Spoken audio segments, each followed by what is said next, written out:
a des difficultés. Je fais des sacrifices. Il m'est arrivé une année où c'est mon grand frère qui a inscrit mes enfants à l'école. Et jamais un mois, j'ai dû de l'argent à mes collaborateurs. Un mois. Pendant toutes ces années de crise, j'ai toujours payé tous les mois.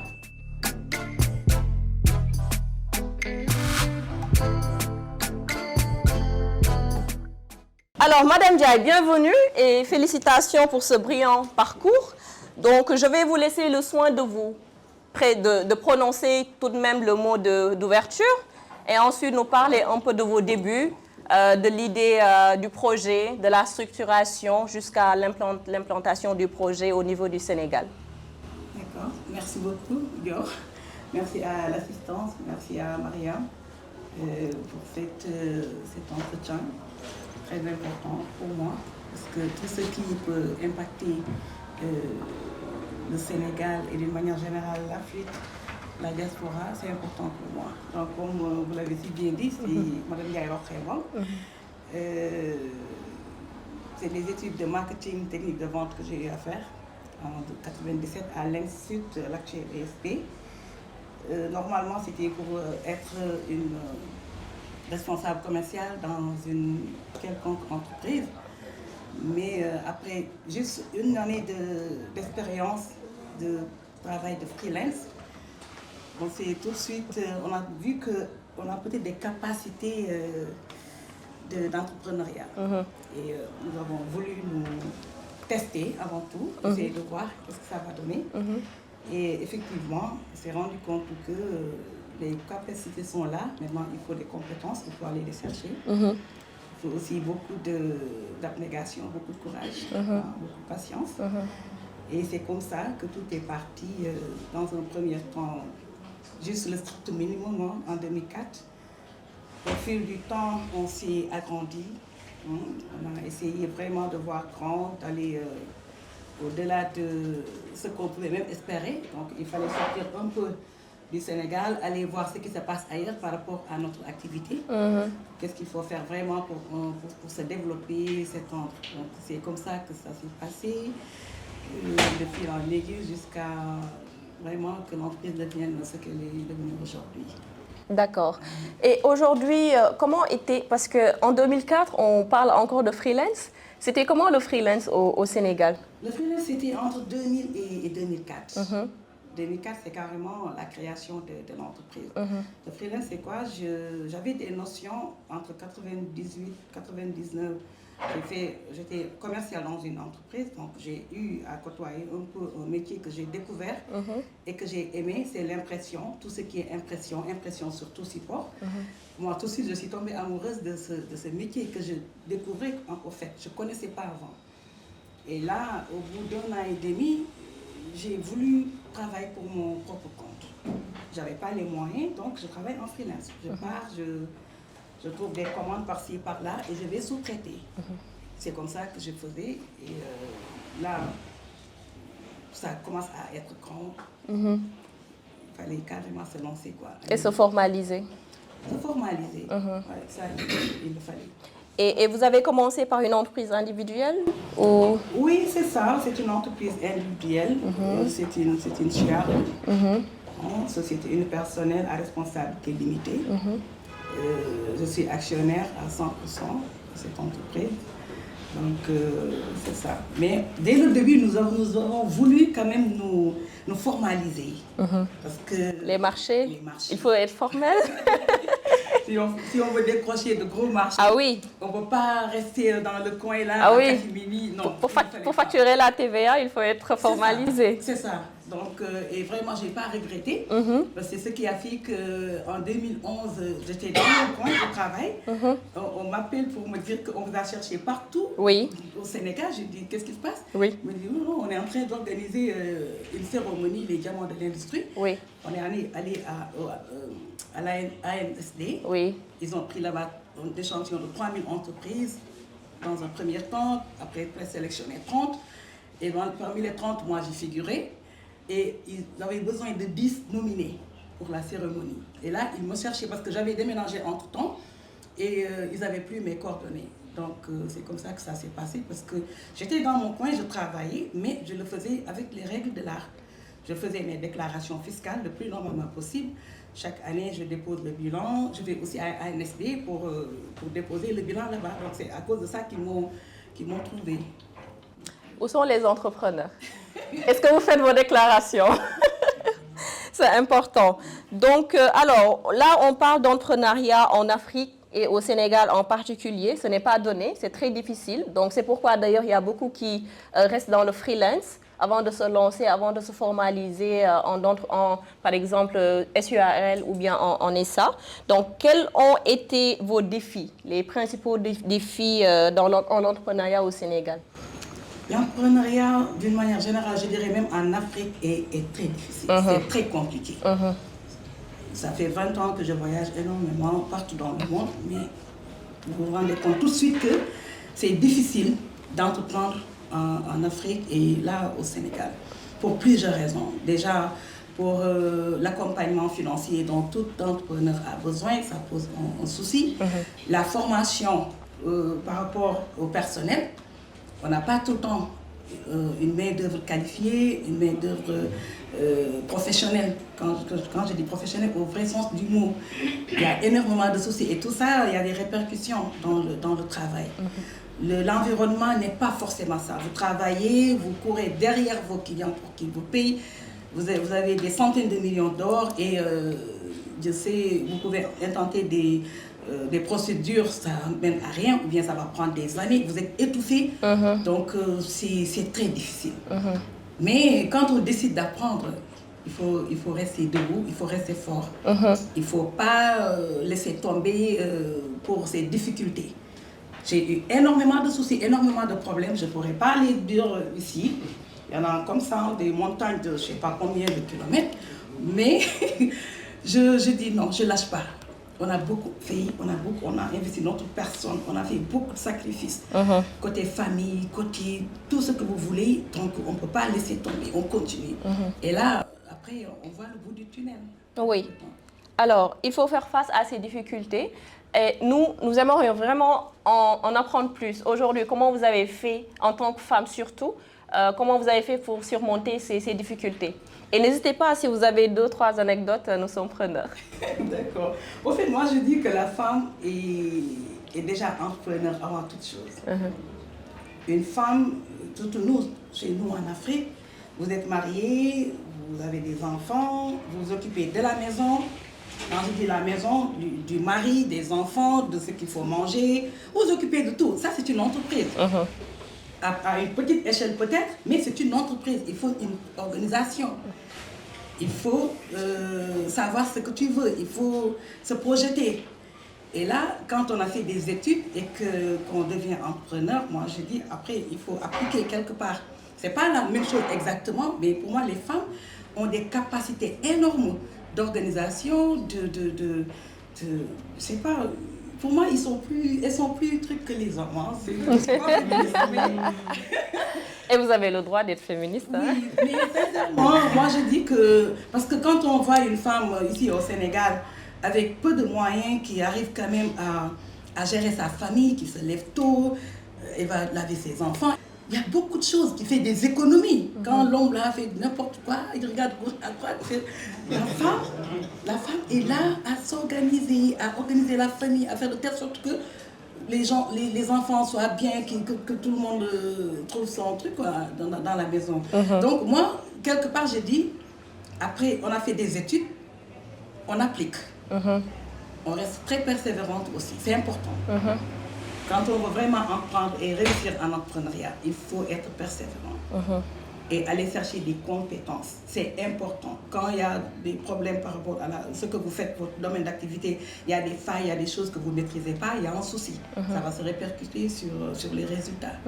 Donc quand on entreprend ou bien vouloir entreprendre, forcément, il faut tout cela, la formation, les compétences, l'organisation, mais aussi la persévérance, savoir prendre sur toi. Moi, il m'est arrivé des moments où je pleurais, je reste dans mon bureau, je pleure. Mais après, je dis non, tu lâches pas. Lève-toi, relève-toi. Tu n'as pas le droit d'abandonner. C'est difficile, c'est dur, mais il faut avancer. Parce qu'il y a des gens qui ont réussi. Absolument. Donc, pourquoi pas toi? Donc, on ne se fait pas de cadeau. D'accord. Donc, vous avez commencé, vous avez installé votre entreprise. Tout au début, les moyens n'étaient pas là.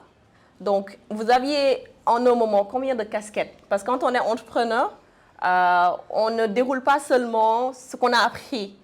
Nous nous formons pour pouvoir gérer d'autres tâches dans l'entreprise. Donc, en dehors de la formation que vous avez faite, qu'est-ce que vous avez eu à faire dans votre propre entreprise dès les débuts parce que les moyens n'étaient pas là? L'anecdote que je vais vous donner, c'est quand le bureau de mise à niveau, les experts sont venus expertiser l'entreprise pour faire un bilan, un diagnostic et un plan de mise à niveau qu'il fallait donner au bureau de mise à niveau pour voir s'ils vont valider ou pas. Après le passage des experts, ils m'ont convoqué pour me dire, nous, notre problème, c'est comment tu fais pour ne pas être malade. Pourquoi tu n'es pas malade? Je dis, pourquoi je devrais être malade? Il dit, mais attends, vous faites tout. Vous n'êtes pas seulement directrice générale, mais vous êtes la directrice commerciale, vous gérez la production, les finances. Vous êtes du début à la fin, vous gérez absolument tout. Effectivement, c'est une entreprise semi-industrielle. On a beaucoup de travail de main-d'œuvre, mais pratiquement tout ce qui était côté administration, direction, c'est moi qui gérais ça. Et eux, quand ils ont fait le diagnostic, et ce qu'ils ont vu, et ils m'ont posé cette question, nous, madame, on s'attendait à vraiment que vous soyez malade, mais pas comme ça, debout. En plus, une femme avec le foyer qui vous attend. Avec mes enfants, parce que moi, tous mes enfants, j'ai 4 enfants, entre 30 ans et 17 ans. Tous les 4, je les ai eus pendant que j'étais en pleine activité, au début de mon activité jusqu'à la fin. Donc, et ça ne m'a jamais empêché. J'ai un mari qui s'occupait de rien du tout, donc moi, il ne s'occupe de rien du tout. S'il y a des réunions de parents d'élèves, c'est moi qui y allais. Si les enfants tombent malades, c'est moi qui les amène. Et ça ne m'empêchait pas aussi de gérer mon entreprise. C'est pour dire que les femmes ont énormément de force. Soit vous soupçonnez cette force que vous avez en vous, ou vous ne la soupçonnez pas. C'est bien de dire je suis une femme, c'est les hommes qui sont forts. D'accord, ils sont forts, ils sont très forts d'ailleurs. Mais les femmes aussi ont une force intérieure qu'elles ne peuvent pas soupçonner. Et moi, ça, très tôt, je l'ai découvert et je l'ai utilisé. Comment? Par exemple, si j'ai envie de découvrir cette force intérieure qui est en moi dès demain, comment je vais m'y prendre? Ce n'est pas dès demain, c'est dès maintenant. Dès maintenant, ok. Déjà, il faut tout ce qui est paresse. La paresse, il faut la mettre de côté. Il faut savoir ce que tu veux. Essayer déjà toi-même d'avoir le capital santé intact, c'est important. Hein, quel que soit le manque de temps que tu as, trouve-toi du temps pour faire un peu de sport, pour avoir ce côté sportif, c'est important. Ça aide énormément. Ce que tu manges aussi, c'est important. Essayez de faire de telle sorte que vous ne tombez pas malade. Parce que si vous êtes malade, ou bien souvent malade, il y a énormément de choses que vous ne pouvez pas faire. Absolument. Avoir aussi un mindset vraiment très, très élevé. C'est important pour moi. Moi, je suis tout le temps joyeuse. Je ne me casse pas la tête. S'il y a des gens qui dégagent des ondes négatives, moi, je les zappe tout de suite. Que ce soit la famille, les voisins, c'est pareil. Je décide avec qui je dois être. Les gens qui sont positifs. Tout ce qui est négativité, non, ça ne fonctionne pas. La façon dont nous, les Sénégalais, nous vivons, les cérémonies, il faut venir en grande pompe, il faut faire du... Non, moi, depuis plus de 20 ans, j'ai dit à ma famille, moi, je ne marche pas comme ça. Après, ils me regardent, ils me disent, toi, tu viens de quelle planète? Ah oui. Mais c'est ma décision, parce que mes forces, je les mets au profit de ce qui me fait avancer. Et ça, je l'ai répondu aux experts. Quand ils m'ont demandé pourquoi vous n'êtes pas malade, j'ai dit, moi, mon travail, c'est ma passion. Après, c'est ma famille. Je n'ai pas de temps à perdre ailleurs. Donc, j'ai beaucoup d'énergie que je capitalise, que je concentre sur ce qui me fait avancer. Tout ce qui est vraiment... Futilité. Qui m'amène à rien, qui est inutile, je laisse de côté. Même après, les gens vont râler, ils vont parler de toi. Oui, qui le fait sauf, qui n'est... Non, ils parlent. Toi, tu fais ton chemin. Et puis, il ne faut pas vouloir des choses, il ne faut pas vouloir la facilité. Moi, je n'aime pas la facilité. Tout ce qui est facile, moi j'ai des doutes. Pas de facilité. Par exemple, présentement là où je parle, ça fait des années, le repas chez moi, c'est moi qui le prépare. Je travaille et je n'ai pas de bonne qui paye le repas chez moi. Alors que j'ai les moyens de le faire. Mais là, ça me permet de découvrir autre chose, des arts culinaires, des trucs qui me font avancer. Donc, essayez d'avoir la meilleure version de vous-même en mettant comme j'ai dit tout à l'heure, faire du sport, être vraiment positif, travailler. Quand il faut travailler, il faut le faire. Quand il faut donner, il faut le faire. Quand il faut faire le travail de 8 heures jusqu'à minuit, faites-le. S'il faut passer la nuit, moi il m'est arrivé, maintenant je ne le fais plus, mais il m'est arrivé dans le passé de travailler toute la journée et enchaîner la nuit. C'est mon mari qui vient m'aider au boulot. Donc ça, c'est des options. Mais aujourd'hui, tout ça, j'ai plus à le faire. Donc, il y a des sacrifices à faire. Il y a des sacrifices. Il faut un peu se faire mal aussi quelque part. Au lieu de vouloir être là, vouloir avoir tout ce que les gens veulent, de belles voitures, belles maisons, mais vous ne bougez pas, vous ne faites pas les efforts qu'il faut. Ça, il faut éviter. Oui, absolument. Vous voyez parfois des gens vous dire, voilà, moi j'essaie de trouver un travail qui me permet vraiment de juste rester chez moi et d'avoir mon compte rempli chaque mois. Donc, oui. Parce que même si c'est le travail, je sais qu'il y a mes amis du digital qui sont là, même si c'est possible avec le digital, il y a quelques démarches à faire. Actuellement, les choses évoluent, donc c'est des choses qui peuvent se faire maintenant. Absolument. C'est bien possible avec le digital, l'Internet et tout. Mais nous, à notre époque, non, il faut mouiller le maillot, il faut bouger, il faut travailler. Après, ça va venir, parce que moi, aujourd'hui, je viens d'un voyage avant-hier, je suis rentrée de la Mecque avant-hier, et j'ai fait là-bas 14 jours. Je devais faire 7 jours, j'ai fait 14. Et le travail fonctionne normalement. Là, c'est au bout de quelques années. Il y a juste 5 ans de cela qu'on a fait de telle sorte que je sois au travail ou pas, tout fonctionne. Parce qu'il y a des processus qu'on a mis en place. Il y a des procédures qui font que ma présence n'est plus utile pour que les choses évoluent. Mais au début, ce n'était pas le cas. Donc, c'est bien possible de ne pas travailler et que l'argent tombe dans le compte. Mais au préalable, il y a des efforts à faire. Absolument. D'ailleurs, c'était ma prochaine question parce qu'aujourd'hui, vous pouvez ne pas être là et que le travail fonctionne. Mieux, vous pouvez même vous permettre de créer une autre entreprise et de consacrer votre temps là-dessus. Aujourd'hui, ça vous a pris combien de temps pour avoir ce modèle en fait qui marche, ce processus qui marche? Après la création de l'entreprise de 2004 jusqu'à 2011, parce que je vais vous rectifier un peu, c'est en 2011 qu'on a été agréé au bureau de mise à niveau. C'est en 2011 aussi qu'on nous a nominés parmi les meilleurs dirigeants d'entreprise du Sénégal, c'est la même année. Jusqu'en 2011, comme j'ai dit tout à l'heure, tout tournait autour de moi. J'ai mes ouvriers pour les machines et autres, mais tout ce qui est administration, c'était moi. C'est moi qui allais négocier avec la banque, c'est moi qui allait chercher des clients, tout, même la production, le stock et tout. Mais quand le bureau est venu et qu'ils ont fait le diagnostic, ils m'ont dit que ça, c'est plus possible. L'entreprise a grandi, parce que notre première année notre chiffre d'affaires, la première année, ça a tourné autour de 112 millions. En 2011, on était presque dans les 500 millions. Et ils me disent, écoutez, là, il faut que les choses évoluent. On va trouver d'autres personnes qui vont venir vous épauler. Et on a fait des appels à candidature pour avoir des responsables commerciaux, responsables production technique, différents départements. Et ça m'a coûté très cher. Très cher. Non, pas en termes d'argent, mais des gens qui sont venus. Absolument. Mais qui ne travaillent pas. Oui. Ils travaillaient même pas la moitié de ce que je faisais. Moi, seule qui faisais tous ces départements. Et ça, c'était un souci. Mais avec le temps, on s'est amélioré, on a changé les personnes, on a renforcé les formations, on a renforcé les capacités et tout. Et c'est en 2015, là vraiment, que les choses commencent à se décoller carrément et puis tout est bien structuré. Juste avant le Covid, j'ai fait appel à un qualiticien, parce que moi je pense que je faisais de la qualité. D'ailleurs, je mettais ça sur mes flyers et tout. Mais j'ai découvert que, malgré tous les efforts que nous faisions, on ne faisait pas de la qualité.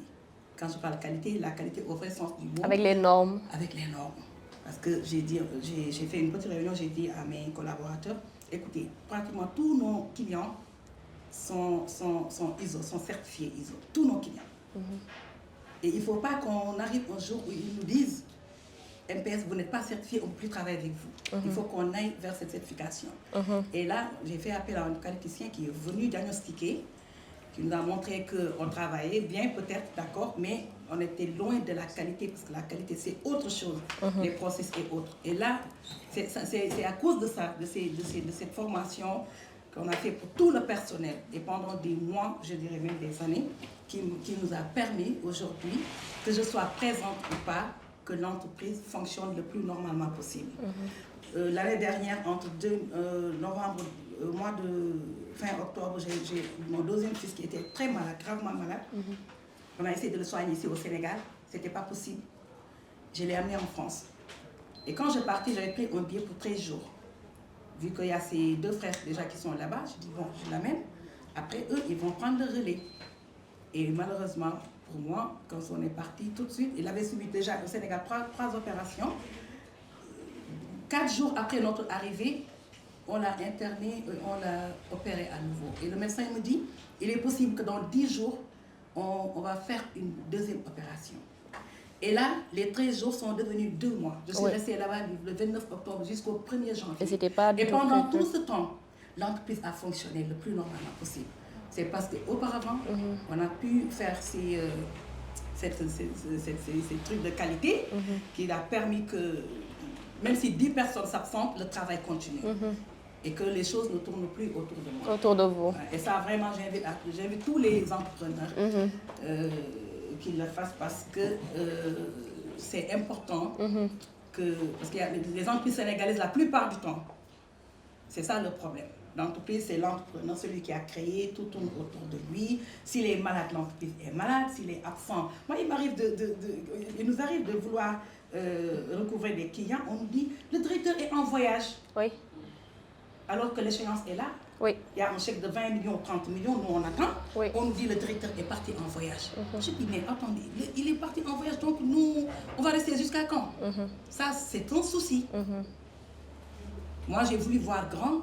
J'ai voulu que l'entreprise, même au-delà de moi, au-delà de ceux qui travaillent, que ça continue. Que ça continue. Et pour cela, il faut vraiment ces formations, ces organisations, sinon, c'est pas possible. Et les procédures. Ok. J'ai une machine que j'ai chez moi, excusez-moi, que j'ai achetée en 2015.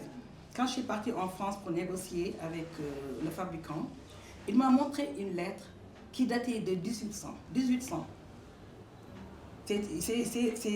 Qui était né en 1800 ici? 1800. Oui. Lui, il était 5e génération de cette entreprise. Oui. Je me suis dit, mais nous, au Sénégal, pourquoi nous, nos entreprises, c'est entre 5 ans, 10 ans, il y a un souci. Une entreprise de 1800, c'était en 2015. Et là, il faut aller voir comment ils ont fait pour arriver à cela. Et nous, on va le faire aussi. Inch'Allah. Alors, avant de me retourner pour prendre des interventions et éventuellement des questions, vous avez parlé de Covid-19 également dans votre intervention. J'aimerais savoir aujourd'hui comment vous avez surmonté cette période. On a annoncé le Covid. Juste avant, on avait décroché un marché avec le syndicat des industries, des entreprises industrielles du Sénégal pour un salon qu'on devait faire au King Fahd Palace. C'était la 2e édition. On devait aménager là-bas un espace où il y aura des... comment dirais-je? Il y aura toutes les industries. C'est pas un petit marché. Et on était très contents quand même de l'avoir décroché. Et quand on a laissé le Covid, tout de suite, on nous envoie un mail pour nous dire que c'est annulé. Et c'est des bons de commande annulés qui continuent d'être annulés. Et quand on a, à l'époque, une masse salariale qui tourne autour de 15-17 millions, sans compter tout ce qui est impôts, cotisations, IPRES, sécurité sociale et autres, ça faisait très mal. Et à un moment donné, on était obligé de faire tourner le personnel avec des salaires de 70%. Il n'y avait qu'un seul département qui avait son salaire à 100% et qui travaillait. Normalement, c'est le département de confection industrielle, parce qu'on a un département de confection industrielle, les tenues de travail, les tenues écoliers et autres. Donc, il n'y avait que ce département, alors qu'on avait 5 départements. Tous les 4, les gens ils viennent 2 jours sur 5 ou 3 jours sur 5, il n'y avait pas de boulot. C'était très difficile. Mais alhamdoulilah, vu qu'aujourd'hui on en parle, ça veut dire qu'on est, Absolument. on a tenu. Donc ça va. Ça reste des souvenirs. C'est important, c'est important. Et aujourd'hui même, je fais un appel à RIPAT Africa parce que la plupart des temps, vous voyez qu'on organise des talks, on parle de réussite, on parle de succès, mais c'est important également de parler à des choses qui n'ont pas marché. Ouais. Et c'est parce que ça permet au public, aux entrepreneurs qui sont là d'en apprendre davantage et essayer d'éviter ce genre d'erreur. Moi, je dis par exemple une entreprise, un entrepreneur qui a un mentor. Par exemple, c'est les délais de ses réussites ou de sa réussite. Par exemple, si ça devait faire 10 ans, peut être à 5 ans. Moi, j'ai eu beaucoup de soucis, beaucoup de problèmes. Parce que je fais ça, ça ne marche pas, je change, je fais autre chose. Il y a un problème, un échec, vous comprenez. Mais si vous avez quelqu'un qui a déjà passé à ces échecs et à ces problèmes, il va te les éviter. Donc, tu peux aller plus vite que quand tu n'as pas ce mentor. D'accord. Et vous avez parlé de recommandations. Et aujourd'hui, je pense que la plus belle des recommandations, déjà, c'est le service qui est très bien fait. Et nous sommes à l'ère du digital, d'accord? Et les recommandations passent par le numérique également. Aujourd'hui, comment votre entreprise s'adapte aux nouvelles technologies? Comme tu l'as dit, hein, aujourd'hui, toutes les entreprises qui veulent se développer, s'agrandir, sont obligées d'être dans le digital. C'est important. Déjà, nous, nos partenaires, nos fournisseurs qui sont en Europe, on travaille avec eux, c'est uniquement sur le digital. On n'a pas d'interlocuteur pour passer une commande, pour travailler. Tout se fait dans le truc. Bon, pour l'instant, nous, on n'est pas encore à ce niveau, mais nous commençons parce que c'est important. On ne peut pas rester dans le modèle traditionnel où c'est entre personnes, non. Donc, mais il reste des choses. Par exemple, mon fils aîné, lui, c'est ce qu'il a fait, le marketing digital. Mais pour l'instant, il ne veut pas encore rentrer. Quand je l'ai amené étudier en France, je lui ai dit, tu as tes diplômes, tu reviens travailler. Tu viens, mais pour l'instant, il ne veut pas. Bon, je veux bien le laisser avoir encore plus d'expérience, mais à distance, on y travaille aussi. Il a au moins quelque chose comme 3-4 ans d'expérience dans le domaine. Donc, c'est au programme. Nous avons commencé timidement, mais c'est sûr que c'est l'avenir. Oui, c'est l'avenir. Ouais. Et aujourd'hui, le digital est très vaste. Évidemment, vous avez une stratégie marketing. Est-ce que le digital a une part dans cette stratégie marketing? Mais c'est évident. Parce que vous voyez beaucoup d'entreprises qui vous disent, oui, je veux faire du marketing digital, mais je n'ai pas de budget pour le marketing digital. Il faut le chercher ce budget, c'est évident. C'est quelque chose, comme j'ai dit tout à l'heure, pour l'instant, ce n'est pas encore très, très développé. Mais c'est sûr que si on veut vraiment aller loin, traverser les frontières, il le faut. Il le faut. La stratégie, on ne peut pas esquiver le marketing digital. Ça, c'est sûr et certain. C'est certain. Moi, le marketing que j'ai appris, ce n'est pas le marketing digital, mais il faut s'adapter. Il faut s'adapter aux nouvelles technologies. Oui, c'est ça. Alors, nous allons reprendre des questions ou des interventions. Je vais venir de ce côté d'abord. OK.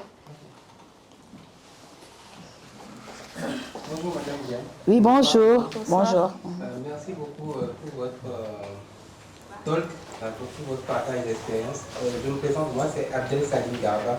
Je suis expert comptable et spécialisé dans l'introduction en bourse des PME. Je vais d'abord peut-être juste en tant qu'entrepreneur, parce qu'avant tout l'expert comptable c'est un entrepreneur au service des entrepreneurs. Mais premier point, vous avez dit quelque chose au départ sur l'entrepreneuriat féminin, la capacité des femmes à entreprendre, être plus entreprenantes que les hommes. Et pour avoir à peu près 10 ans d'expérience dans le domaine, aujourd'hui, nous, on a 15 personnes qui adjoignent, 70% des femmes. Ouais. Chaque année, en général, c'est un témoignage qui est concret pour être vraiment, pour vraiment appuyer ce que vous avez dit. Et en général, aujourd'hui, moi, en tout cas, en termes de vision, ce qu'on voit, c'est que dans les 10-20 prochaines années, les femmes vont vraiment prendre économiquement le contrôle. Exact. Et elles demandent même plus de motivation, d'envie, et elles sont loyales. Il y a des qualités que les femmes ont, que les hommes malheureusement. Merci beaucoup, merci pour ce témoignage.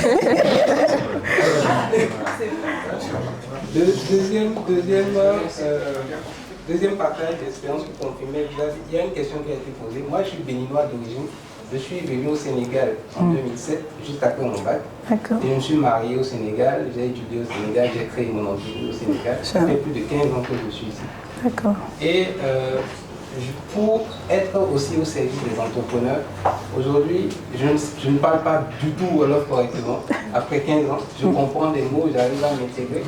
Mais je peux dire qu'en termes d'entrepreneuriat, le Wolof, malgré que c'est très ancré dans la culture sénégalaise, s'il y a une chose que quand même on ne peut pas retirer au Sénégal, c'est son hospitalité. Donc, quand vous arrivez juste à vous intégrer de façon ne serait-ce que courtoise avec le Sénégalais lambda, il arrive toujours à faire l'effort de vous comprendre et vous arrivez à travailler économiquement avec lui. Donc ça, c'est un deuxième point. Alors, le dernier point, c'est vraiment par rapport à la problématique que vous avez soulevée, qui est la problématique du financement. Donc ça, c'est vraiment une question fondamentale et j'ai peut-être une bonne nouvelle pour vous, je ne sais pas si vous êtes au courant. Aujourd'hui, 95% des entrepreneurs au Sénégal et en Afrique subsaharienne se font financer par les banques. Et vous l'avez soulevé, comme une banque vous leur demandez du financement, ils vous demandent une garantie en face. Seulement qu'aujourd'hui, depuis à peu près 7 ans, il y a un canal de financement qui permet aux PME de se faire financer, qui est la bourse. Mais les PME ne savent pas. Aujourd'hui, une PME qui a au moins 2 années d'existence peut lever entre 100 millions et 1 milliard en cédant uniquement des parts de capital. Donc ça veut dire que sa principale garantie, ce ne sera pas le foncier, mais ce sera son entreprise elle-même. Bien sûr, ce qu'elle va démontrer, c'est la bonne gestion, ce que vous incarnez aujourd'hui. Et en fait, ce mécanisme-là a été mis en place par l'autorité des marchés financiers pour créer des champions. Pour créer des champions ici au Sénégal et dans la sous-région, parce qu'on a un marché boursier. Donc aujourd'hui, je pense que c'est aussi bien. Moi, ma question c'était de savoir si vous étiez au courant, parce que la DEPME n'en parle pas beaucoup. Donc, est-ce que vous étiez au courant? Si oui. Non. Ça, excusez-moi, vous me l'apprenez. Justement par rapport à ce cas. Donc, merci beaucoup. Merci à vous, Abdel. Merci beaucoup. Très belle contribution. Ça, après, on va en discuter. Je sens que durant le cocktail, il y aura beaucoup qui vont se rapprocher. Oui, il y a une autre intervention ici. Bonjour. Mon prénom à moi, c'est Tserno. Et je voulais premièrement vous remercier pour votre partage, surtout pour l'expérience, ça va vraiment aider plusieurs d'entre nous ici. Et aussi, merci à Robat pour l'organisation, c'est très apprécié. J'avais juste une question par rapport au futur de l'entreprise. Est-ce que vous avez déjà regardé pour croître le marché, aller dans des pays comme la Côte d'Ivoire ou le Cameroun? Et c'est quoi les stratégies que vous voulez implémenter? Selon à peu près combien de temps vous voulez faire ça? Merci. Merci beaucoup. Effectivement, ça c'est dans nos projets de nous étendre parce que déjà nous avons des clients qui nous viennent de ces pays. Nous travaillons beaucoup avec le Mali, la Guinée, une fois avec le Cameroun, la Côte d'Ivoire avec des agences qui viennent sous-traiter. Donc il y a un marché, la Gambie aussi, il y a un marché dans la sous-région. Il y a 5 ans de cela, j'avais, un peu avant le Covid, fait une visite dans ces pays limitrophes où nous avons des clients pour voir la possibilité d'avoir dans un premier temps des bureaux. Des bureaux, et nous faisons la production toujours ici, chez nous, faire partir soit par la voie terrestre ou bien par avion, ça dépend, comme nous le faisons en ce moment avec nos clients, jusqu'à pouvoir implanter carrément des ateliers de production. On voulait, et j'avais fait une petite tournée, mais je me suis rendu compte que ce n'était pas très facile. Il fallait y travailler carrément, plus sérieusement. Et malheureusement, comme j'ai dit, comme on a été vraiment très impacté durant le Covid, c'est toujours en stand-by, mais on aimerait bien, parce que l'expérience est là, et comme je l'ai dit, il y a la demande. Il y a la demande, il y a des entreprises qui viennent jusque chez nous pour nous commander. Et puis, par exemple, il y a des multinationales qui nous font des commandes. Et c'est à nous-mêmes de livrer jusqu'aux différents pays. La Mauritanie, la Gambie, le Mali. C'est des multinationales qui sont ici au Sénégal. Donc, il y a un marché, nous le savons. Mais aussi, chaque pays a ses réalités. Ce n'est pas une aventure pour moi qu'il faut faire sur un coup de tête. Il faut vraiment une étude sérieuse. il faut aussi des moyens. Mais on aimerait bien. Parce que comme je l'ai dit, moi, l'entreprise, pour moi, quand on part de rien du tout pour arriver à un niveau, il ne faut pas s'arrêter. Il faut aller encore plus loin. Je ne parle même pas de l'Afrique, mais s'il faut aller au-delà même de l'Afrique, pourquoi pas? Pourquoi pas? Ça peut être difficile, mais ça peut être possible. Et comme je l'ai dit, moi, j'aimerais bien que MPS soit une entreprise centenaire au plus.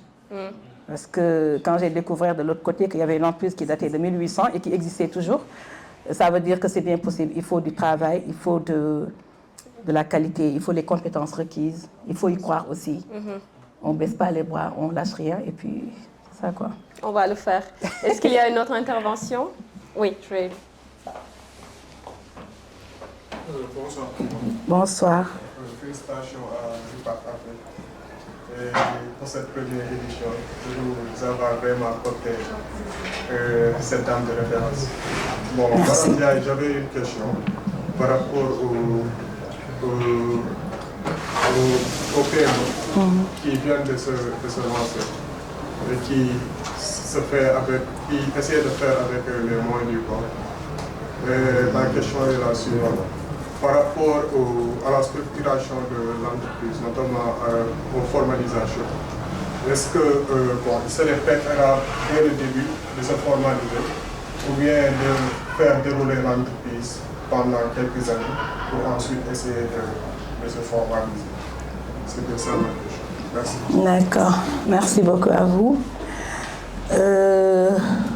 Bon, moi, par exemple, quand j'ai démarré, comme je suis dans une famille où j'ai un grand frère déjà qui était entrepreneur et ma grande sœur qui était la responsable administrative et financière de l'entreprise, ils avaient déjà une expérience d'entrepreneuriat. Quand je me suis lancée, ma grande sœur vient me dire, on formalise tout. Je dis, on formalise, c'est-à-dire, oui, on va tout formaliser, tu vas faire des déclarations, des impôts, tu payes, toi-même tu vas avoir un salaire. Je lui dis, un salaire? Mais c'est mon entreprise, pourquoi un salaire? Il me dit, oui, parce que sinon tu vas mélanger ta poche et la poche de l'entreprise, il faut un salaire. Et sincèrement, je n'ai pas regretté. Le jour qu'on m'a nominé en 2011 parmi les meilleurs dirigeants d'entreprise du Sénégal, PME Espoir, parce que là aussi, quand j'étais partie, l'entreprise qui avait le plus petit chiffre d'affaires faisait 5 milliards. Moi, j'étais à 500 millions. Mais comme j'étais formalisée et l'entreprise avançait, l'entreprise recrutait régulièrement d'une personne, on est passé à l'époque, je ne sais pas, à 30 ou 40 avec des déclarations, tout ce qu'ils faisaient. C'est à cause de ça que nous, on s'est retrouvés là-bas. Je n'ai pas du tout regretté le fait que dès le début, on m'a mis dans la formalisation. Ça m'a appris déjà à être très disciplinée parce que j'avais que mon petit salaire, je m'en contentais, je ne touchais pas à l'argent de l'entreprise. Et le fait que je payais aussi mes impôts et autres, l'IPRES, la sécurité sociale et autres, m'a ouvert des marchés où je pouvais postuler. On est arrivé à gagner des marchés de 100 millions ou plus. Si on n'était pas formalisé, on ne pourrait pas. Maintenant, c'est à vous, l'entrepreneur, de voir, est-ce que vous voulez faire un peu de mbapat, comme on dit en lutte, un peu de training, de gymnastique, d'échauffement, avant carrément de vous lancer. Ça veut dire quoi? Vous allez travailler, mais vous n'allez pas faire de déclaration, donc vous êtes un peu dans le noir. Et si les impôts vous chopent, ça va être compliqué. Si vous faites des factures et qu'on remonte jusqu'à vous, on peut faire des pénalités qui peuvent même fermer l'entreprise. C'est un risque à prendre. Ou alors vous dites, je démarre, je suis une petite structure, mais je vais démarrer avec les moyens du bord, mais en me formalisant. Vous ne faites pas 50 millions de chiffre d'affaires annuel, vous êtes dans le CGU, vous donnez une contribution unique. Vous avez des employés à qui vous allez cotiser IPRES sécurité sociale, c'est pas fameux, c'est quoi? C'est des 5 000 francs, c'est des 6 000. Et vous êtes régulier, vous êtes formalisé, vous êtes formel. Et vous allez grandir comme ça. Pour moi, ce qu'il faut faire en tant qu'entrepreneur, c'est d'être discipliné avant tout. Vous commencez, il y a des factures qui arrivent, des 1 million, des 2 millions, on n'est pas encore millionnaire. On vit comme si on n'a pas de millions, parce qu'on n'a pas de millions. C'est l'argent de l'entreprise. On essaye de développer. Moi, par exemple, mes débuts, tout ce que j'ai gagné, j'ai injecté dans l'entreprise. C'est ce qui m'a permis très tôt d'avoir des machines. J'achetais rien du tout. Les habits, c'est vraiment quand ça coûte rien du tout. Je me rappelle une fois, je suis partie en France, j'ai acheté des sacs à 10 €, 6 500, et je suis passée devant un magasin où il y avait des sacs qui coûtaient 600 €, 800 €. J'ai dit, bande d'offres, moi, j'ai dit ça, qui a acheté ces sacs de 800 €? Mais à l'époque, c'est parce que je n'avais pas cette capacité. Et pourtant, j'avais des millions entre les mains, mais ce n'était pas mes millions. C'était les millions de l'entreprise. Il fallait développer l'entreprise. 10 ans après, 15 ans, j'ai pu m'acheter ces sacs de 500 €. Absolument. Donc, les entrepreneurs, il ne faut pas se précipiter.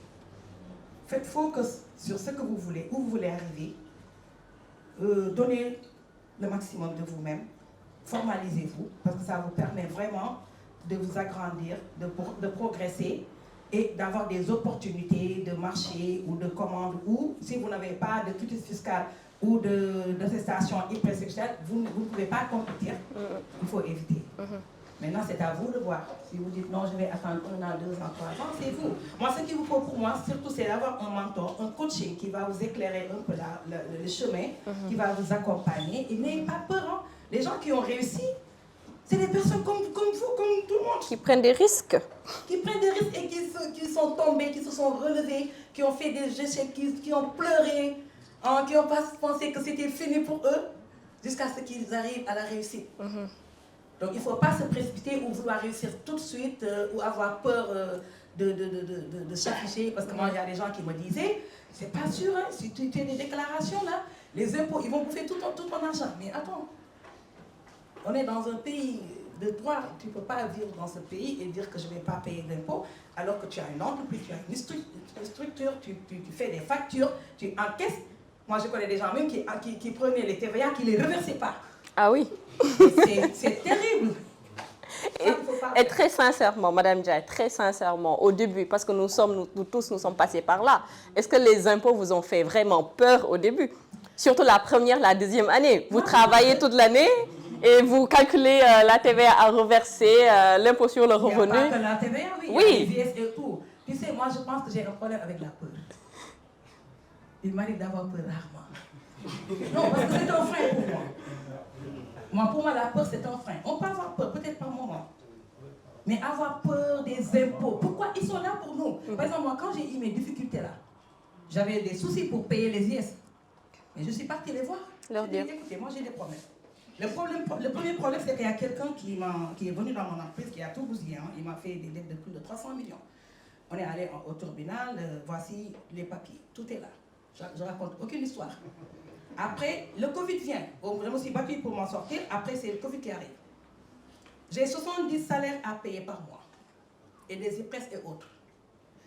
Vous mettez en stand-by ce que vous me demandez là, les BRS et autres. Vous les mettez en stand-by. Chaque mois, je vous donne les chèques, mais vous ne les encaissez pas. Vous les gardez. Vous me permettez de payer les salaires. Vous me permettez de sortir la tête de l'eau. Vous ne voulez pas, on ferme l'entreprise. Je vais chercher du travail. J'ai un métier, je suis commercial de formation. J'ai un frère qui a des entreprises, il peut me recruter, me confier la direction commerciale d'une de ces entreprises. Peut-être que j'aurai un petit salaire, mais ce n'est pas grave. Je vais trouver. Mais les 70 là, ce n'est pas évident que tous ils vont trouver du travail tout de suite. Il y aura une rupture. Vous êtes là pour nous. Moi, j'ai toujours payé mes impôts. Tout le temps. Depuis le début. Mais aujourd'hui, j'ai des difficultés. Il n'y a pas que moi qui dois subir. Vous êtes l'État, vous devez nous accompagner. Je ne vous demande pas de faire grâce, parce que vous n'allez pas le faire. Mais mettez en stand-by le temps qu'on sorte la tête de l'eau et que vous encaissiez vos chèques. Et ils ont accepté. Pourquoi avoir peur? Pourquoi? Non. Il n'y a pas de peur. Ils peuvent faire des dérogations. Parce que là, ils ont pensé aux pères et mères de famille qui sont dans l'entreprise, qui s'ils ne font pas ce que je dis, tout le monde va aller au chômage. Tout le monde. Et ils n'ont pas intérêt. L'État doit accompagner les entreprises à recruter plus.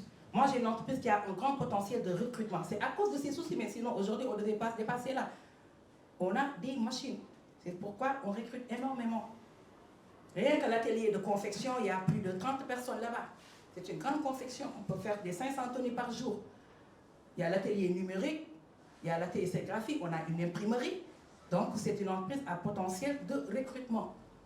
Et ce n'est pas à l'État de freiner cela. Surtout que quand on est de bonne foi aussi. Et là, je l'ai dit, vous avez toutes les preuves. Venez, regardez les comptes, venez dans l'entreprise. Ils m'ont dit, on n'a pas besoin de venir dans votre entreprise pour savoir. On peut savoir à partir d'ici. Donc, je dis, c'est quoi le problème?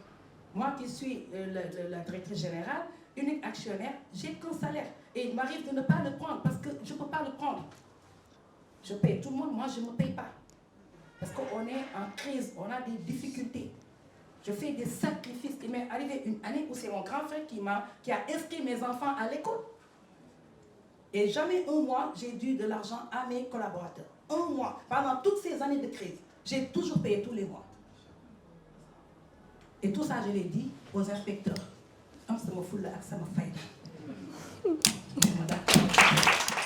À la RH, comment vous avez réussi à gérer cette situation? Quelle situation? Le personnel, quand vous avez fait un recrutement. Ah, d'accord. Merci beaucoup, Ibrahim.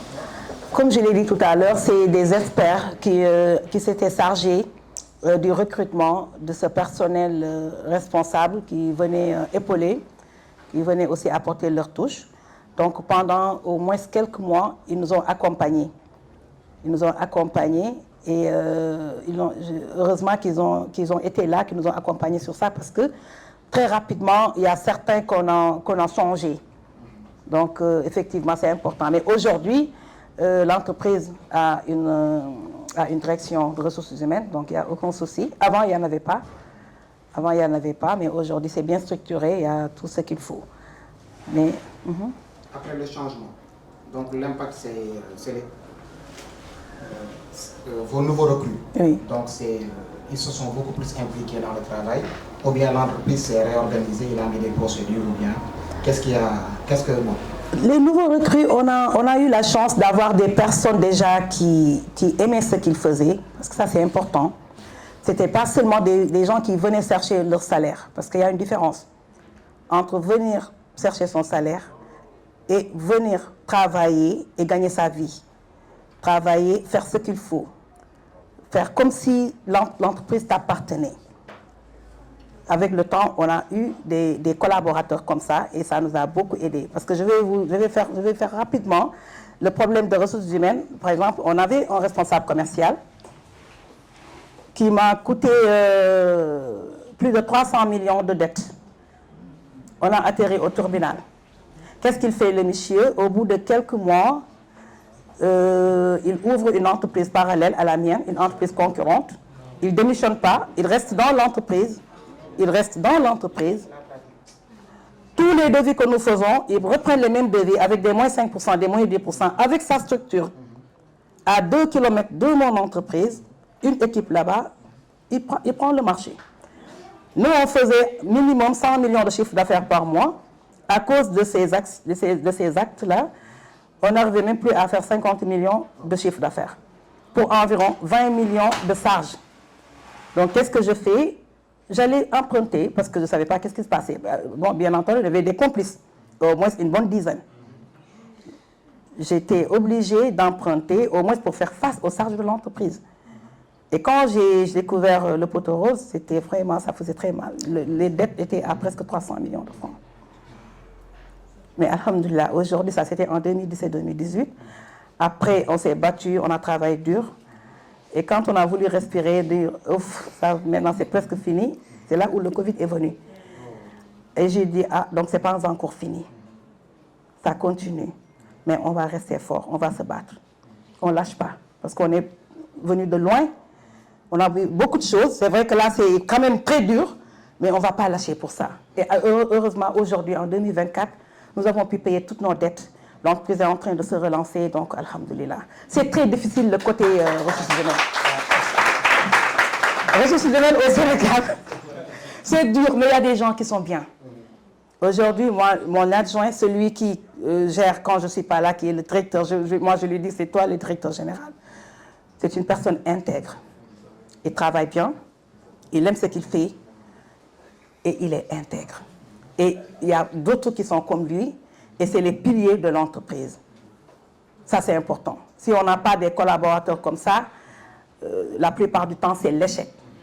Et c'est à cause de ça que ceux qui sont dans la diaspora ont souvent des soucis pour développer ici des business. Parce que non, les mentalités ici, c'est catastrophique. Pour faire confiance, c'est très difficile. Nous allons prendre une deuxième intervention et nous allons poursuivre. Bonjour madame. Bonjour madame. Naïfa Tokonate du cabinet Nokara. Alors là, je vous félicite. Merci. Avec tout ce que j'ai entendu. Mais moi, je ne sais pas si c'est une question ou une contribution. Je dirais que vous avez commencé à avoir une entreprise quand vous avez structuré l'entreprise. Je dirais que je comprends que vous ayez des soucis au début avec la ressource humaine, comme vous dites. Parce que quand vous vous accaparez de tous les postes, si je peux m'exprimer ainsi, donc vous allez penser que sans vous, il n'y a personne qui peut faire le travail comme vous. Donc forcément, au début, quand vous recrutez, vous avez des problèmes. Forcément. Parce que vous vous dites que ce que je fais, personne ne peut faire. Donc pour moi, vous allez commencer à avoir une entreprise quand vous avez structuré, quand vous avez délégué, quand vous avez su responsabiliser, contrôler, ainsi de suite. Parce que ça, c'est pas facile. Vous l'avez dit vous-même, c'est ça qui fait le hic à l'entrepreneuriat. On pense que c'est notre chose, on veut le hic. En fait, vous avez parlé du fait que aussi, en tant que femme, c'est vrai que c'est très difficile. Mais moi, ma question, on est au Sénégal, au Sénégal en particulier, quand vous dirigez une chose, une structure qui marche, c'est vrai, vous l'avez dit, vous n'êtes pas dans les futilités. Et comment vous faites avec la pression sociale? Je ne sais pas si vous me comprenez. Ça arrive aux politiciens qui sont des directeurs, des ministres, des présidents. Comment vous faites? Vous dites que votre entreprise marche, je viens vous devez me prendre. J'ai une facture quelque chose, c'est ma tante. Comment vous faites? Parce que ça aussi, c'est ça qui ruine l'entreprise. Voilà. Comment vous faites? Ok, merci beaucoup. Effectivement, pour la contribution, c'est vrai. Quand on a l'habitude de gérer seul, à un moment donné, en fait, moi je dirais que on maîtrise tellement la chose que c'est pas évident quand vous déléguez, que les gens à qui vous déléguez fassent pareil que vous ou mieux. C'est très difficile. La preuve, moi seule, quand j'ai démarré jusqu'à 6 ans après la création, je faisais 500 millions de chiffre d'affaires. Quand j'ai recruté, j'avais 4 commerciales et elles n'arrivaient pas à faire 100 millions de plus de ces 500 millions que j'avais déjà à faire. Et pourtant, je les payais. Et je donnais des commissions. Vous comprenez? Peut-être c'est par amour ou bien, je ne sais pas, l'énergie, je ne sais pas. Mais moi, je n'ai pas de souci pour recruter, au contraire. Parce que je veux que ça soit grand. Je veux que ça s'étende sur toute l'Afrique et même au-delà de l'Afrique. Donc, je n'ai pas peur de recruter, de prendre toute personne. Mais c'est difficile de trouver les bonnes personnes. C'est très difficile. C'est très difficile. Ça, on a fait des années vraiment pour y arriver. Maintenant, pour la pression sociale, comme je l'ai dit tout à l'heure, tantôt, il faut savoir ce qu'on veut dans la vie. C'est vrai, on est en Afrique. On est au Sénégal, on a notre culture, nos traditions, je suis d'accord, c'est important. Par exemple, moi, tout ce qui est cérémonie familiale, la veille, ce que j'ai à donner, je donne à la personne concernée, c'est entre lui et moi. Et comment je donne, par exemple, toi, tu n'as pas beaucoup de moyens, je vais te donner 100 000 francs. Lui, il a des moyens, je fais un petit geste de 10 000 francs, parce qu'il a des moyens, il peut faire sa cérémonie tout seul. Je n'ai pas besoin que le jour qu'on dise, Rokhaya a donné 500 000 ou 1 million. Au début, ma mère, on s'est battu avec ma grande sœur. Non, c'est quoi? Je l'ai donné hier. Mais pourquoi hier? C'est aujourd'hui, tout le monde est là. Maintenant, les gens vont dire que tu l'as rien donné. J'ai dit d'accord, il n'y a pas de souci. C'est savoir ce que tu veux. Je suis née au Sénégal, grandi au Sénégal, mais je ne suis pas obligée de faire certaines choses pour moi qui ne sont pas forcément utiles. Tu fais du bien, c'est entre toi et la personne. Tu le fais pour l'amour de Dieu. Pas pour que les gens disent, elle a de l'argent. C'était une directrice, elle est venue, non. Moi, la pression sociale, c'est comme ça. Ça, c'est un exemple. J'ai des parents dans l'entreprise, mais moi, la meilleure commerciale actuellement de l'entreprise, la meilleure, qui pendant 5 années de suite a été primée, c'est ma petite sœur, de même père et de même mère. On leur demande à toutes les commerciales de vendre minimum par an 300 millions. Elle est toujours à plus de 300 millions. Cette année, elle a fait 364 millions. Elle ne vient jamais en retard. Elle travaille, elle fait les meilleurs résultats. J'ai un autre neveu, pareil. Et si elle ne travaille pas comme ça, je les aurais mis dehors depuis longtemps. Moi, je n'ai pas de souci de c'est un parent, des parents qui veulent que tu... Non, j'en ai pris. Mais tu ne travailles pas bien, je t'arrête. On a beaucoup d'ateliers, donc des fois, on m'amène des jeunes garçons. J'ai dit, d'accord, viens, on va tester. Tu fais 1 mois, 2 mois, 3e mois, je te dis, tu arrêtes. Je n'ai pas peur que tes parents disent, ah, elle est méchante, elle a arrêté mon fils. Ce n'est pas mon problème. Là, c'est une entreprise, on doit travailler, on doit gagner notre pain. Ce n'est pas parce qu'on est parent, tu es là, tu n'es pas utile ou bien tu fais n'importe quoi, je te garde quand même parce que tu es parent. Je pense qu'il faut une certaine personnalité aussi. Quand on veut entreprendre, se démarquer de certaines choses, quand on veut vraiment réussir. Sinon, si on laisse la pression sociale là sur notre tête, ça va nous écraser. Et moi, je refuse d'être écrasée par ça. Moi, je n'ai pas de souci par rapport à tout ce qui est pression sociale. Je suis en phase avec moi-même, je fais ce qui me semble être bien. J'essaie de ne pas heurter les gens, mais je ne suis pas obligée de faire comme tout le monde, alors que ce que fait tout le monde, ce n'est pas bien. En 2014, quand je construisais parce que nous avons réussi en 2013 à construire un immeuble R+4 et en sous-sol avec nos propres moyens, pendant cette période, il y a une grande artiste, on s'est connus comme par hasard, et il faisait son truc au Grand Théâtre, son premier Grand Théâtre, et il m'envoie une lettre pour que je sois marraine. Et elle envoie sa maman. C'est sa maman qui est venue. Tu vois cette pression? Je viens, ma secrétaire me dit, cette lettre-là, c'est telle qui a envoyé, c'est sa maman qui l'a amenée. J'ai dit, hein? Maman? Ok, moi je fais mon travail. Après, j'appelle ma grande sœur qui était dans une autre entreprise, elle est DAF là-bas, je lui explique. Elle me dit, qu'est-ce que tu veux? Je lui dis, je ne veux pas y aller. Je ne veux pas être marraine. Je me dis, ok, donc il faut écrire une lettre, tu déclines. Je fais une lettre, je décline. Une semaine après, l'artiste elle-même, c'est une grande artiste, connue de tout le monde, internationalement, elle m'appelle pour me dire, est-ce qu'on t'a dit que c'est ma maman qui a amené la lettre? C'est la première chose qu'elle m'a dit. Je dis, oui, on me l'a dit, mais il ne fallait pas le faire parce qu'il ne fallait pas déranger maman. Il me dit, non, parce que c'est moi qui devais venir, mais vu qu'avec les répétitions et autres, je ne pouvais pas venir. Mais je ne comprends pas pourquoi tu as décliné. Je dis, non, mon emploi du temps ne me le permet pas. Vraiment, c'était pour être poli, quoi. Mais elle ne lâche pas. Elle me dit, non, non, non, non, ne me dis pas ça. Dis-moi, qu'est-ce qui se passe? Dis-moi la réalité. Non, non, non. Je dis, tu veux connaître la vérité? Ça ne m'intéresse pas. Non, mais... Elle m'a poussé à lui dire la vérité. J'ai dit, mon emploi de temps ne me le permet pas. Elle me dit, non, non, non, non, non, dis-moi la vérité. Parce qu'elle vous connaît, on dirait. Elle me connaît. Moi, c'était avec elle que j'ai acheté le premier CD. J'ai jamais acheté de ce CD. Elle avait sorti un album, j'ai aimé, j'ai acheté. Et j'ai appelé, j'ai appelé pour la féliciter. Et ils m'ont coopté. Ils ont fait des recherches sur moi. Je suis directrice d'entreprise. Ils m'ont coopté. Après, maintenant, il fallait que, quand il y a des événements... de profiter de Mais, l'occasion. on a tout il faut le quand même. Donc là, je lui dis que ça ne m'intéresse pas. Elle me dit, ah bon? Je dis, non, sincèrement, moi, je ne suis pas dans ça. Les trucs de grand théâtre, de Sorano, non. Moi, je vis ma vie vraiment dans mon coin. Ça va. Et qu'est-ce qu'elle me répond? Tu sais, moi, j'ai des amis de Mbaké, de Simali. Tu vois, là-bas, toi, c'est pour dire, qu'est-ce que tu incarnes quoi? Moi, j'ai des besoins plus importants que toi. Et toi, tu me dis que ça ne t'intéresse pas de venir au Grand Théâtre. Je dis, d'accord, je suis d'accord, mais ça ne m'intéresse pas. Elle me dit, si tu ne veux pas venir, elle ne lâche pas, hein, une vraie commerciale. Parce qu'il fallait au moins que je donne une enveloppe de 5 millions. Si tu ne peux pas venir, envoie tes collègues. Je lui ai dit ça, par contre, je n'avais pas pensé, parce que je voulais quand même couper la conversation. Je lui ai dit, je vais y réfléchir.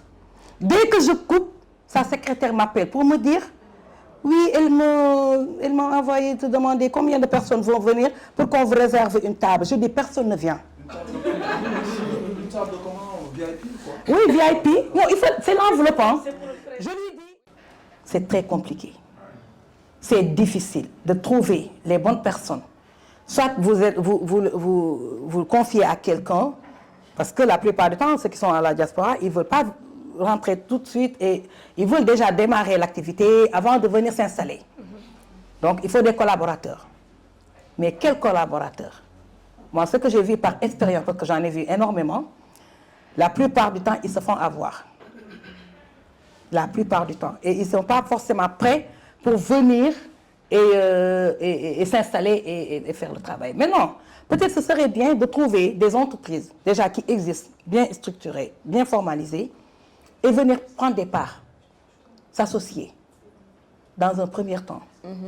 Ne pas venir y aller seul et confier. Parce que des fois, même les parents, vous confiez à des cousins, des cousines et autres, ils vont, ils vont faire capoter l'affaire. C'est pas facile. Ou alors, vous prenez des années sabbatiques, vous venez, et là aussi, l'autre problème que vous allez avoir, c'est quoi? C'est qu'il y a la différence entre ceux qui sont dans la diaspora et ici. Comment nous fonctionnons? Moi, par exemple, mes collaborateurs, je leur dis, le téléphone, les palabres, parce que ceux qui sont à la diaspora, ils ne fonctionnent pas comme ça. Pas du tout. Vous respectez l'heure. Déjà, 8 heures, c'est 8 heures.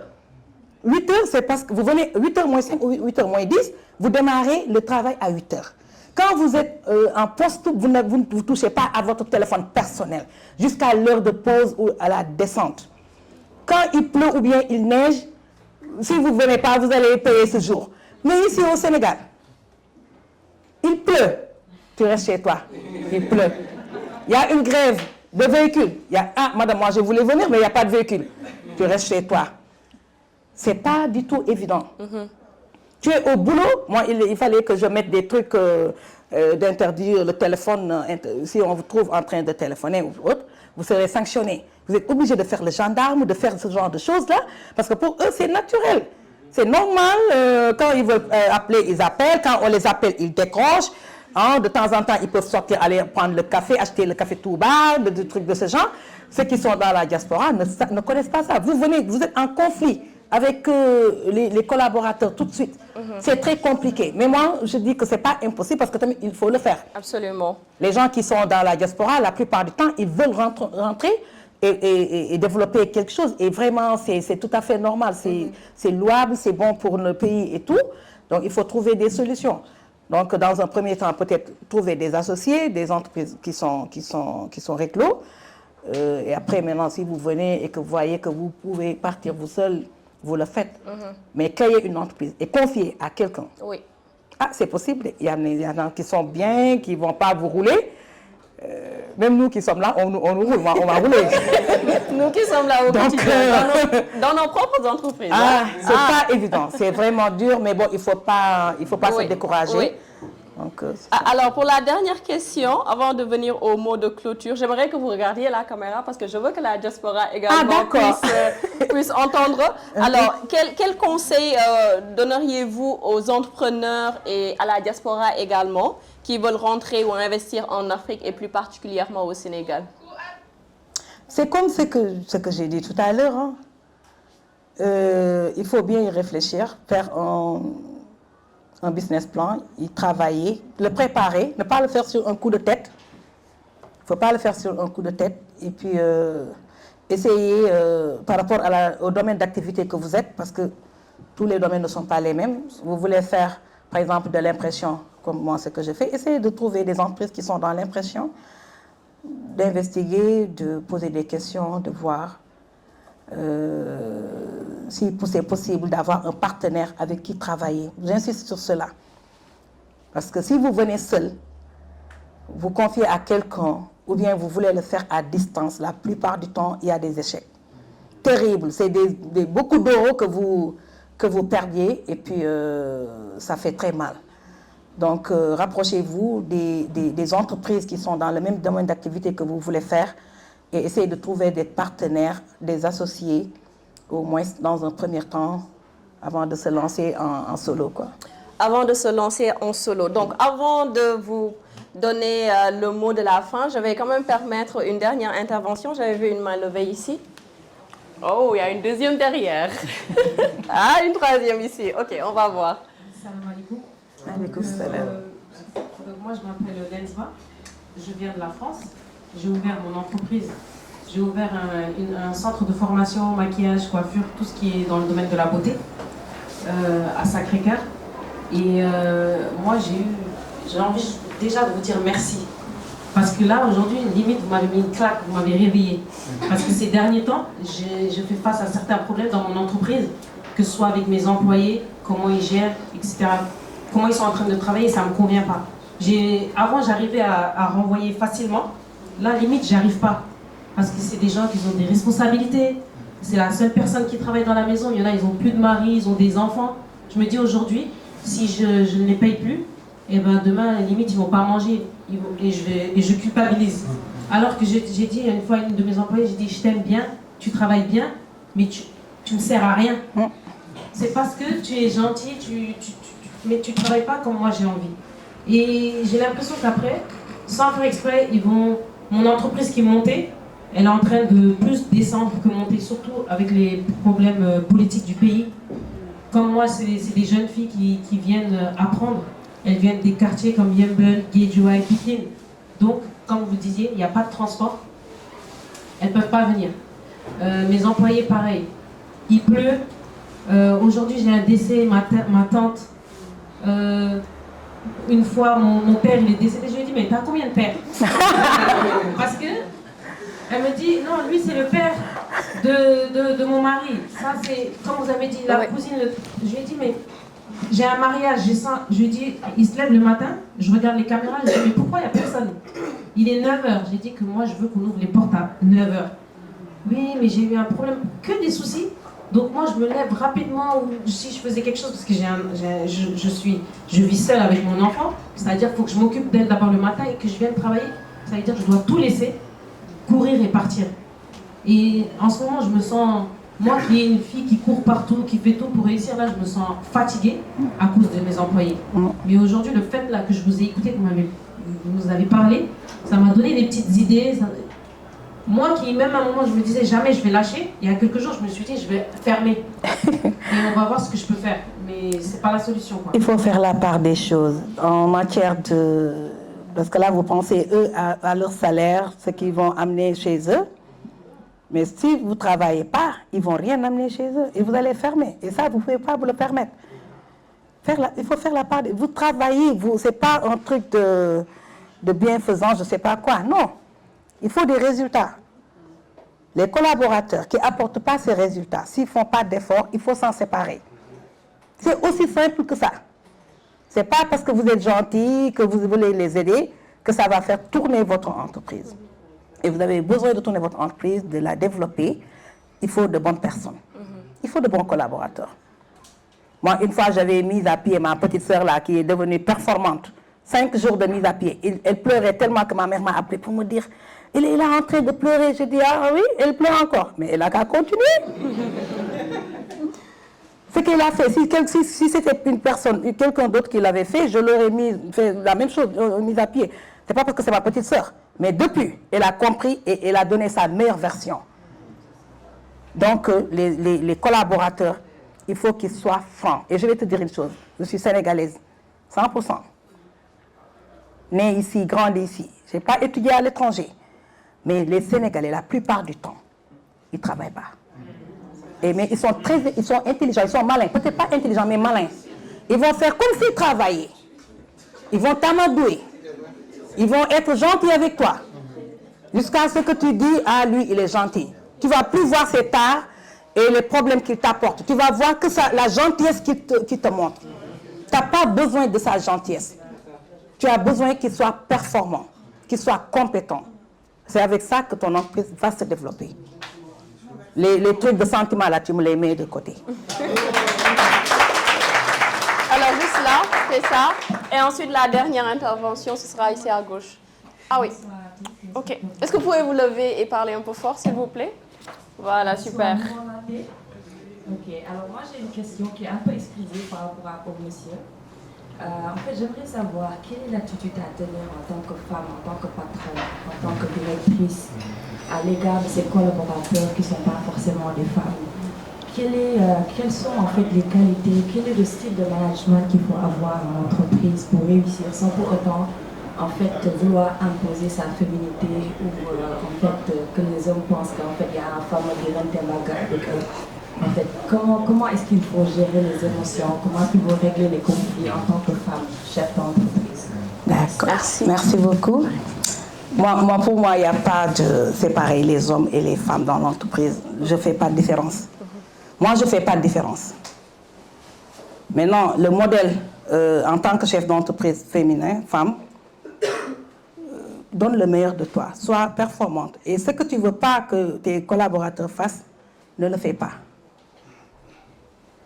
sois au top, sois performant. Parce que tu ne peux pas réclamer une chose alors que toi tu fais le contraire, ou bien tu ne donnes rien du tout. Pour moi, ce n'est pas un problème d'hommes et de femmes. Les hommes comme les femmes peuvent être tous les deux, je ne sais pas, au même niveau, performance. Sincèrement. Moi, par exemple, dans nos ateliers de confection, on a des femmes et des hommes. Et les femmes sont aussi compétentes que les hommes. Des fois, même peut-être mieux. Et pour moi, c'est un handicap de se présenter comme je suis la directrice ou bien je suis l'entrepreneur femme, qui est une différence entre... Non, il n'y a pas de différence. Moi, ils sont pareils pour moi. Les hommes et les femmes, même pour côté salaire et autres, vous faites la même chose. Vous donnez les mêmes rentabilités, vous avez les mêmes salaires. Je ne suis même pas dans le truc que c'est l'homme qui donne la dépense, parce que déjà ça, c'est désuet depuis longtemps. Qu'on doit payer plus les hommes que les femmes, parce que c'est les hommes qui entretiennent les maisons. Ça ne se tient plus. Moi, les hommes et les femmes, c'est pareil. Maintenant, toi, il faut éviter qu'on te regarde comme un directeur femme. Tu es directeur tout court ou directrice. Point barre. Il n'y a pas de femme ou homme. Ça, c'est un souci. C'est à cause de ça que les hommes directeurs, là, font la cour aux secrétaires et autres, parce que c'est des hommes, c'est le directeur, il a tout ce qu'il veut. Non, il n'a pas tout ce qu'il veut, c'est juste un directeur. Moi, je suis la secrétaire, je fais mon travail, tu me payes à la fin du mois. C'est la même façon, tu es la directrice, c'est parce que tu as les compétences de diriger, tu diriges. Sois une bonne directrice, travaille bien, donne des directives, sois un bon leader. Sois un bon leader. Quand il faut motiver, motive.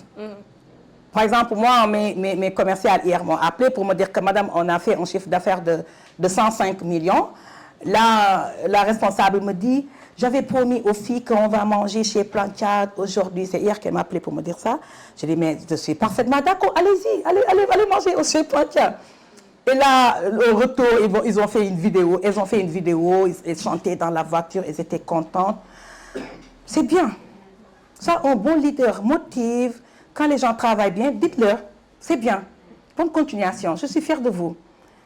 Quand il y a des soucis, dites-leur, ça, c'est pas bien, il faut changer. Et là, ce n'est pas question d'homme ou de femme ou de cousin ou de quelqu'un qui entretient sa famille. Tu entretiens ta famille, tu dois faire des efforts pour être une personne responsable. Tu as une famille derrière toi à entretenir, des salaires à donner. Un salaire, tu as besoin de ton salaire pour aller nourrir ta famille. C'est à toi de te battre, de faire de telle sorte qu'aujourd'hui, s'il y avait des problèmes dans l'entreprise et qu'elle devait fermer, le directeur ou la directrice lui-même va te trouver un travail, tellement que tu travailles bien. Mais moi, je ne vais pas me dire, non, il a toute une famille derrière, donc si j'arrête son contrat, comment... Non! Ça, c'est à toi de faire de telle sorte que ton contrat ne s'arrête pas. Absolument. Alors, l'avant-dernière. D'accord, merci. Il nous reste 2 minutes 30 secondes. Salam alaikum. Alaikum salam. C'est là que tout le monde comprenne. Ma contribution, c'est une question, je pense, ou bien ça dépend de comment est-ce que vous allez la prendre. Mais merci pour ce rendez-vous déjà, à vous tous. Je vous remercie d'être présents. Et j'aimerais savoir, pour les managers, est-ce que vous avez conscience d'une chose de nos jours? Est-ce qu'il est facile de se fier à une personne ou bien de se confier? Est-ce que, également aussi, vous les managers, est-ce que vous avez conscience que de nos jours, vous pouvez avoir un partenaire, comme elle a si bien dit, pour des collaborateurs, parce qu'on ne dit pas souvent des employés, des collaborateurs. Est-ce que vous avez conscience de se méfier à vos partenaires? Merci. Je pense que ça appelle vraiment à la réflexion, n'est-ce pas? D'accord. C'est une question pour tout le monde. Oui, c'est une question pour tout le monde parce que je sais qu'aujourd'hui, il y a beaucoup de managers qui sont là parmi nous. Et voilà, des entrepreneurs également qui sont appelés à devenir managers. Donc, c'est des questions, c'est ce genre de questions qu'il faudra nous poser tous les jours pour faciliter nos collaborations et pouvoir voilà, bien gérer nos entreprises. Bientôt, est-ce qu'on aura aussi une autre session de ce genre? Ah oui, le Repat Africa, c'est juste le début. Hein? Il y a beaucoup d'autres talks qui vont avoir lieu avec d'autres sujets également qui vont venir. C'est à vous que je en félicite. Ah, d'accord. Alors, félicitations à l'équipe. Alors, le meilleur pour la fin. Bonsoir à tous. Donc, Bonsoir. Moi, je m'appelle Sokoana. Je suis je suis française d'origine malienne et ça fait 4 ans que je suis au Sénégal. Je développe une activité de conciergerie haut de gamme parce que pour moi, les services au Sénégal, ils avaient du retard par rapport au reste du monde.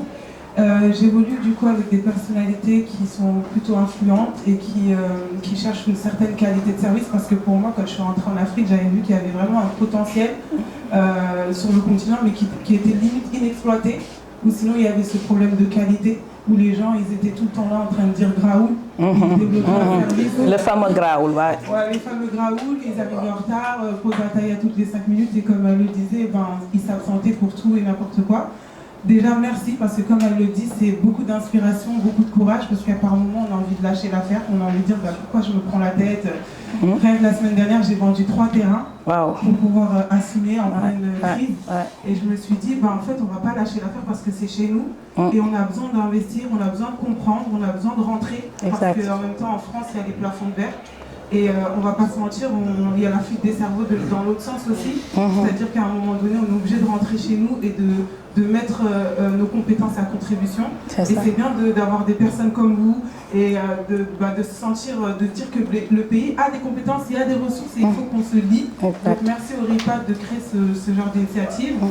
Et ma question, je la pose dans toutes les conférences. Je suis de confession musulmane.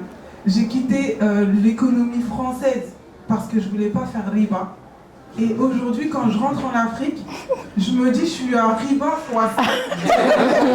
Donc comme dans le Coran, Allah il nous dit que quand on pratique riba, on est en guerre avec lui. Je me dis à quel moment j'arrive à me développer sans être en guerre avec mon Seigneur. Donc à un moment donné, je me dis dans le pays, comment on peut faire dans les pays musulmans, enfin à majorité musulmane, comment on peut développer une économie saine, éthique et sans corruption. Comment, parce que vous avez parlé des banques, en fait je parle de ça parce que vous avez levé des fonds auprès des banques et c'est vrai que à un certain moment quand on arrive, on vend ses terrains et à un moment donné si je vends mes terrains, je laisse quoi à mon fils? J'ai besoin de me développer aussi, surtout quand on veut être dans de la qualité, dans du haut de gamme, il faut mettre les moyens en face. Bien sûr. Et aujourd'hui, moi j'en suis là où je me dis j'ai pas quitté la France pour un système qui ne me convenait pas pour rentrer en Afrique pour reproduire fois 100 ce système-là. Voilà. Merci beaucoup. C'est vrai que c'est une question très sensible. Moi, j'ai eu le même souci que vous, surtout du côté des... comment on peut l'appeler, les dessous de table et autres. On vous donne un marché, vous me donnez tant. La commission. Cette fameuse commission. Parce qu'il y a commission quand même et commission. Parce que là, la plupart du temps, ce qu'ils demandent, c'est là, c'est... Parce que je peux comprendre un apporteur d'affaires. Quelqu'un qui t'apporte un marché et tu lui donnes une commission. Mais lui, il travaille dans la boîte. Il est dans la boîte. Il n'est pas censé être un apporteur d'affaires. Mais il a une influence sur la commande. Il peut décider. Ou bien il peut faire partie de ceux qui décident. Moi, ça, j'ai un problème avec. J'ai perdu énormément de marchés à cause de ça. Énormément. Il m'est même arrivé qu'un des ministères, on m'envoie quelqu'un qui vient me dire « Nous avons besoin de 20 millions. On vous fait une commande de 20 millions. Mais vous ne faites rien. Ne vous en faites pas. Vous ne faites rien. Vous ne fabriquez rien du tout. » Je dis « Ah bon, comment ça se passe? » Oui, vous allez juste facturer. Vous nous faites un bel, on va décharger. On fait un virement. Vous prenez les 5 millions et vous nous donnez les 15 millions. J'ai dit waouh, parce que c'était la première fois que j'entendais ça. C'était en 2011, je ne savais pas que ça existait. Ah oui. Je lui ai dit, mais ce que tu me dis là, ça, c'est pas du vol? Il me dit non, mais madame, je dis non, je pose la question. Parce que moi, je ne travaille pas, je ne fais rien. Vous dites, je ne fais rien. Mais j'aurai 5 millions quand même et vous 15 millions. Ce n'est pas du vol. Je me dis, mais vous êtes compliqué. Je dis, je ne suis pas compliqué. Et le pire, c'est que je vais me voler moi-même. Parce que cet argent va venir du trésor. Et c'est moi qui mets de l'argent dans ce trésor, avec les impôts que je paye. Donc moi, je vais me voler au fait. Il me dit, donc vous ne le faites pas. J'ai dit non. Il part, il trouve un Libanais, il m'appelle pour me dire, ce que vous avez refusé, il y a un Libanais qui l'a accepté. J'ai dit, tant mieux. Et j'en ai parlé, même à la radio, dans une intervention de Warsa Khalat. Après, les amis m'ont appelé pour me dire, toi tu parles de 20 millions. Ça c'est à coût de 300 millions, 500 millions. C'est comme ça que ça se passe dans ce pays. Je dis, ok. Des milliards. Des milliards, ok, d'accord. Le RIBA, c'est en fait pratiquer l'intérêt sur le financement que vous avez. C'est pour ça qu'en réalité, la vraie solution, c'est le financement par les actionnaires. Exact. Et le financement par les actionnaires, vous l'avez en finance islamique. Ouais. Et en finance islamique, on vous finance un équipement, mais on vous demande de partager les bénéfices et d'assumer les pertes. D'accord. Le concept, voilà, c'est comme les business angels. Même la bourse, mais attention, à la bourse, il y a deux mécanismes. Il y a le mécanisme où vous acceptez d'être associé, il y a le mécanisme où vous acceptez d'emprunter. C'est là où on parle d'action et d'obligation. Quand vous parlez d'obligation... Je vais prendre rendez-vous chez vous, je vais venir vous voir. Qu'est-ce que vous faites? Quelle est votre fonction? Expert comptable. J'ai besoin de votre carte de visite. C'est comment votre nom encore? Abdel Salim. Vous pouvez vous lever. Abdel, on va reconnaître Abdel. Alors, merci beaucoup. Alors, c'est sur ces mots que je vais demander à notre très cher invité de peut-être donner le mot de la clôture, la conclusion. Déjà dire merci beaucoup à Repat Africa pour cette invitation. C'est important, le partage. C'est important de partager son vécu et tout. Merci aussi au public d'être là, à nous écouter et nous encourager. Vraiment, ce fut un plaisir. Vraiment, nous sommes très, très, très contentes. Et merci à Mariam aussi. Quand on a beaucoup échangé quand j'étais à la Mecque, peut-être à un moment donné, elle va se dire, est-ce qu'elle va venir? Est-ce que... Mais bon. Oui. Et vous êtes là. Il le fallait. Et c'est un honneur. Il le fallait. C'est pour la bonne cause. Parce que nous avons besoin de développer notre Afrique. Nous avons besoin de développer le Sénégal. Et comme j'ai l'habitude de le dire, ce n'est pas des personnes qui vont venir d'une autre planète pour faire ce développement. C'est à nous de le faire. Nous avons un pays qui a plein de potentialités. Et quand on dit énormément de jeunes, des jeunes aussi, pour moi, intelligents, qui en veulent. Juste un petit coup de pouce, des rencontres de ce genre. L'État aussi qui donne un coup de main et puis que le pays se développe, quoi. Que nous soyons au top des tops. C'est important, c'est possible. Donc, j'encourage tout le monde, les entrepreneurs qui sont là et les futurs entrepreneurs. N'ayez pas peur. Croyez en vous, aimez ce que vous faites, formez-vous et allez-y. Allez-y. OK? Alors, de très chaleureux applaudissements, mesdames et messieurs. Pour, retenez bien son nom. Je dis Madame Ndiaye depuis tout à l'heure, mais c'est Madame Rokhaya Ngom Ndiaye, c'est important. Alors, merci de nous avoir fait l'honneur de passer cette soirée avec nous, très inspirante, n'est-ce pas? On sait, elle n'a pas de temps, elle a 70 salaires à payer, elle a une masse salariale de plus de 20 millions maintenant, et nous lui félicitons pour ce travail, pour ce parcours. Et vraiment, moi, je ne sais pas vous, mais moi, j'irai la voir, parce que j'ai besoin d'être vraiment encore plus inspirée. Avec plaisir. Et ne plus avoir peur. Ah non, il n'y a plus de peur. Pas de peur. Alors, je vous prie de l'applaudir encore, pour vraiment la remercier pour son temps. Et à vous également, je vous prie de vous applaudir. Merci d'avoir été avec nous.